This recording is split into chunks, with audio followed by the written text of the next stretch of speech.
All right, everyone, welcome back. This is where we stopped during our last session. Okay, so we'll proceed from here. Okay, we have our form before us. I made a few changes. You should spot that out and implement it on your end. All right. Okay, so we are here. Let's proceed. I'm going to do a very basic form validation for this form, and I'll not be making use of JavaScript, just CSS to validate this form. You should not do this for production code. This is just to show you that you could actually do this, but to validate your code, make sure you do both front end and back end validation. All right, so this is not a safe way to validate your form, but it works for the user. All right, so let's go ahead and get this done. Okay, so we come here and there are what we call validation rules. Okay, so they are built in, okay, into CSS and your HTML. Okay, so what happens is that they are triggered depending on the constraints you specify while creating your form. Okay, so we have validation rules like value missing, type mismatch, pattern mismatch.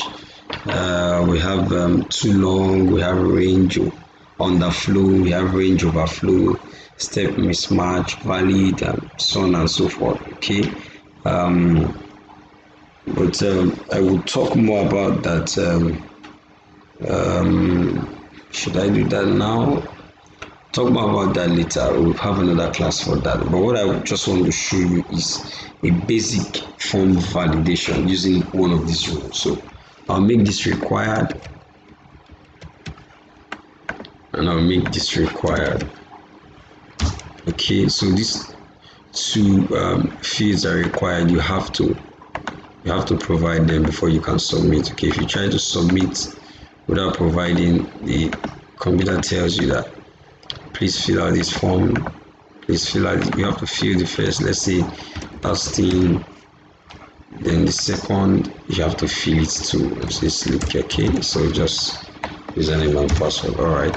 If you notice, this is not looking too good. We need a padding inside here. Let's see what happens.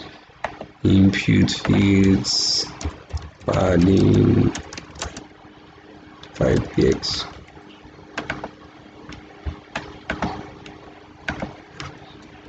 Okay, see, we have a padding now. Okay, so this is better. It looks it looks better, so we don't keep going. Maybe notice this the padding affects the height of the overall height of the elements. Okay, let's add something very obvious. 25 now. It affects the height. Okay, so we don't want this. We what happens is this: the overall height of your element is not what you specify to be the height by default. Okay, if you say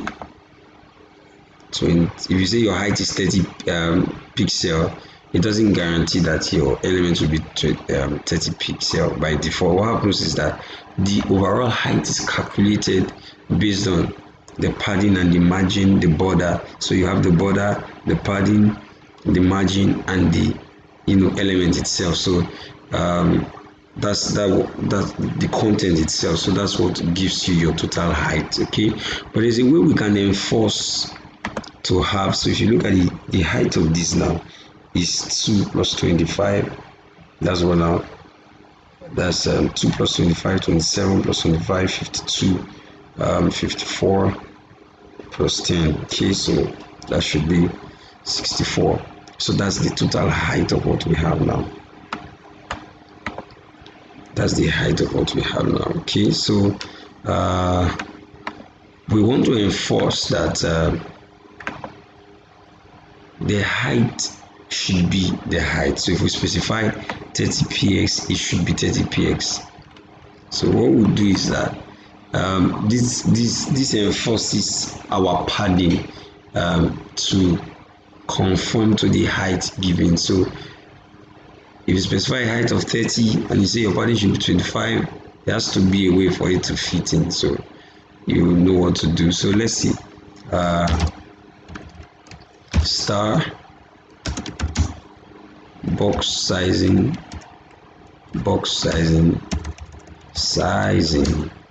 border box. Okay, so what happens is that this makes sure that the height is splitted within properties. So the height you specify is now splitted to produce your padding, a margin. No, I think your padding and your content. Okay, let's go. Let's see what happens now. You see how to conform to the height specified. All right, so let's come now and then get this file. Okay, so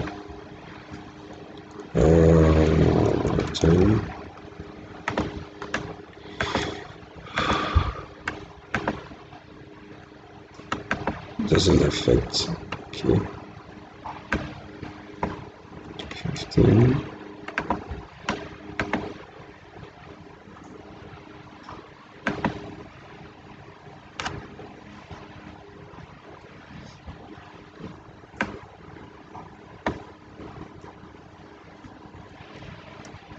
I think this deals on the width. This box sizing stuff deals on the width more.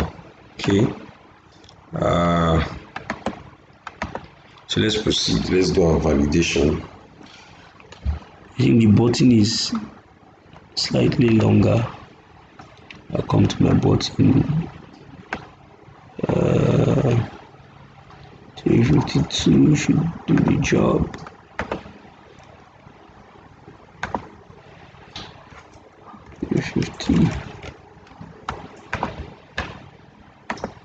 Alright, so okay, this is what I have now. Some funny things going on here.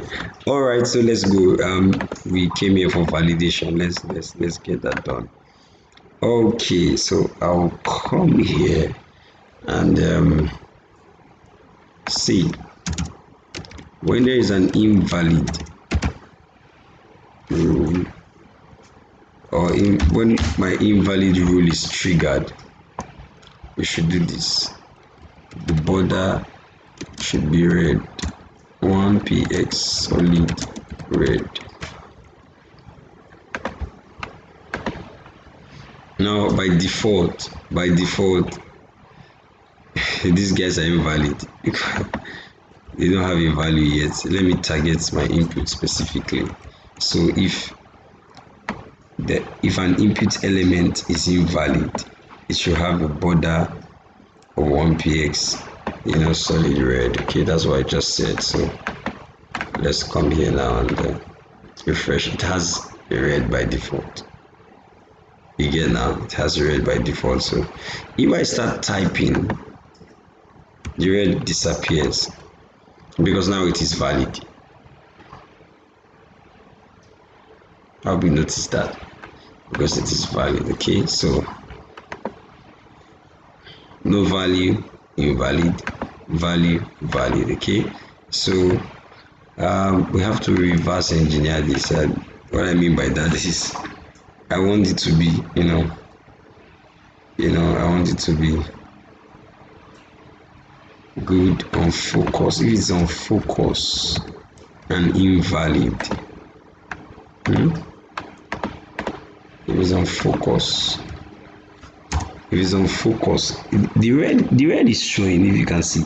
So if it's on focus and if it's invalid, this is called a pseudo selector. Okay, yeah, that's what it is. It's a pseudo selector. All right, it's a class, is a CSS pseudo class. Okay, so that's what it's called. So we have inputs, we have a pseudo CSS class of focus. So if this input is focus and it is invalid, it should have the border 1 and stuff and the rest too. Okay.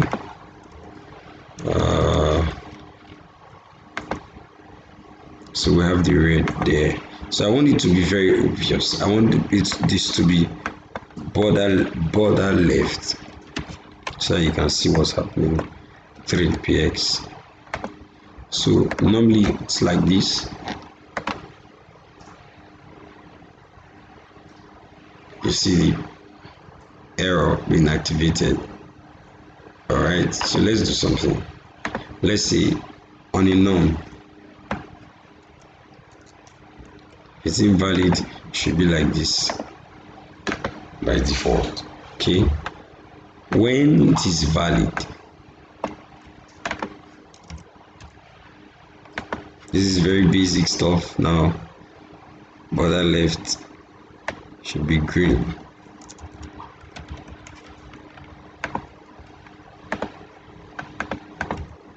So me that start typing, it becomes green. Alright, so this is this is one of CSS Power. Okay, so this is this. Alright, I need to get rid of something. I want my input fields. Let me specify the border 1px solid black. So what's happening here? Yeah, this is what I want. Let me reduce this and make it CCC. Okay, so I like it like this instead of that boring default border I was getting. Okay, so I want to increase the height of this and make it 35.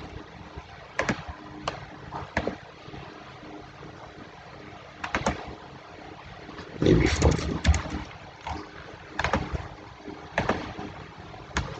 So we're getting something good. Okay. So I want this text to change. So if you have something invalid, I want it to show here. Okay. So let's do something.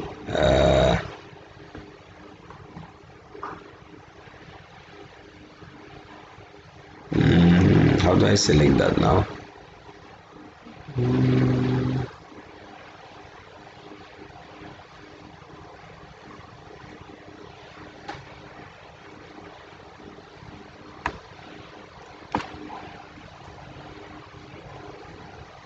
Okay, I would have to include JavaScript on that. Okay, let's leave that so that we don't dwell there. I think I'll have to write a little. I'll have to write a little JavaScript for that. Okay. Yes.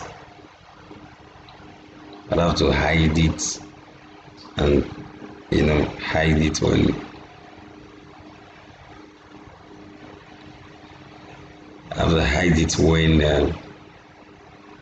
the text is correct. When the form validates to true, I'll have to hide the error message and display the normal message. But when it validates to false, I'll have to display the error message. So let's leave that for now. So I've been introduced to different types of selectors, and I will dwell more on them in our next clip. I'll dwell more. I'm trying to make this one short now because the previous one was so long, and then I want to try my best to make them short. Okay, so I'll be updating you from time to time. So next time we'll deal on attribute selector. Then attribute selector, we'll talk very extensively on it.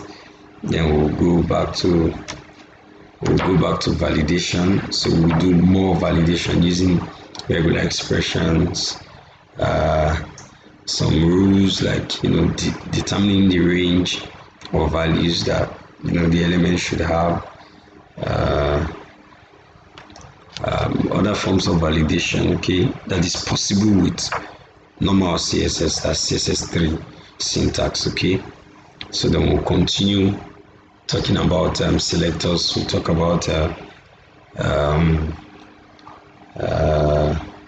selector list, how to list, different elements and apply a style to all of them at once. So you list them, you apply style, combinators, child combinator, general sibling combinator, adjacent sibling combinator, and the rest of them. So as we progress, we'll keep dealing with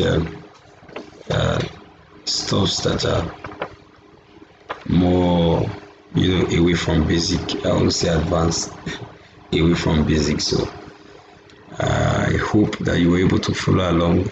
Take your time, look at the syntax, get used to it, try to replicate what you are seeing, and with time you'll be doing something you are proud of. Okay, so we are closer to discussing about responsiveness. Okay, but first of all, I'd like to deal well on this stuff that I've started on. So thank you for joining. I know this was so short, but yeah, that's what I have for you for this segment. Thank you so much for joining me. Take care.